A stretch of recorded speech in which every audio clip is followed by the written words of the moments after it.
राष्ट्रीय महामार्ग 361 नांदेडवरून तुळजापूरकडे जाणारा हा सगळा मार्ग आहे।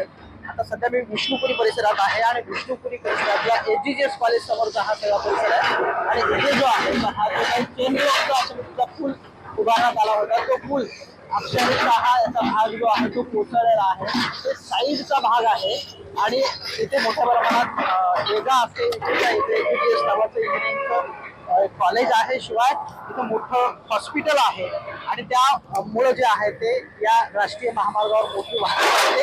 1 वर्षापूर्वी कोट्यावधी रुपये खर्च करून हा सगळा जो बघितला गेला तर हा उड्डाण पूल इथे उभारण्यात आला आहे आणि ते मोठ्या प्रमाणात अशा पद्धतीने एका वर्षामध्ये हा सगळा पूल कोसळण्याचे चित्र पाहायला मिळतंय। जर बघितलं गेलं तर त्यातला फरक आणि तो सगळा जर दर्जा बघितला गेला या सगळ्या पुलाच्या बांधणीचा कशा पद्धतीने झाला होता तर पूर्णतः त्याच्यामध्ये मातीचं चित्र पाहायला मिळते। हे सगळ्या पुलाच्या परिसरामध्ये जे काही खाली पडलेला मलबा आहे तो हटवण्याचं काम 2 जेसीबीच्या माध्यमातून सुरू आहे। मागच्या 15 सुरू असताना इथे या खाली कोणी जपले गेले का किंवा काही आहे का या पद्धतीची मागणी सुद्धा केली जात आहे। पण वर्षभरामध्ये जर अशा पद्धतीचा पूल जर कोसळत असेल तर उत्कृष्ट कामाचा हा भूवस कामाचा उत्कृष्ट नमुना म्हणून या सगळ्या पुलाकडे पाहिलं जात आहे। नेमकं काय घडलं होतं त्याच्याबद्दल हा सगळा बघायला किती वाजताची साधारणतः घटना आहे तुम्ही प्रत्यक्ष दर्शना? ते सकाळी 11:20 ते 11:30 दरम्यान घडलेला आहे।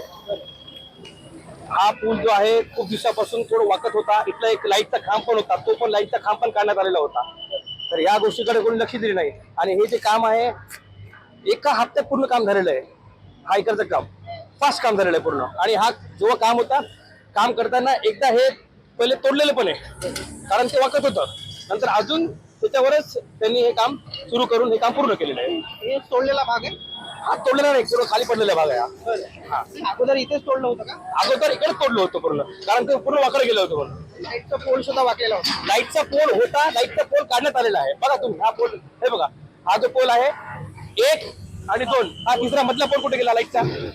रात्री पूर्ण इथे अंधार, पूर्ण कॉलेजचे मुले वगैरे असतात, इथं माझी जिम पण आहे, गाड्या वगैरे पूर्ण उभं टाकतात, पूर्ण अंधार असतो रात्री इथे पूर्ण कारण हा वाकत होता। हे ना माहित आहे हे लोकांना, बघा तुम्ही वरी बघू शकता पूर्ण पूर्ण वाकलेलं आहे पूर्ण।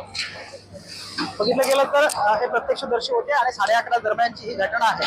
पण प्रशासन याला कुठेतरी भूकंपाचा धक्का आणि भूकंपामुळे तडा गेला अशा पद्धतीचं चित्र ते सांगू शकतात। म्हणजे 11:30 वाजताची घटना आहे आणि जिल्ह्यात कोणाची ईट सुद्धा हल्ली नाही, पण राष्ट्रीय महामार्गाचा हा पूल जर बघितला गेला तर ढेपाळला गेल्याचं चित्र पाहायला मिळतंय। त्यामुळे यामध्ये काय चौकशी होतं, काल मुख्यमंत्री ज्या पद्धतीने सांगत होते विरोधकावर तुटून पडले होते, त्यानंतरचा हा दुसरा बोगस पुलाचा उत्कृष्ट नमुना जो आहे तो पाहायला मिळाला आहे। Video journalist Ganesh Gajanan Deshmukh, TV nine Marathi, Nanded.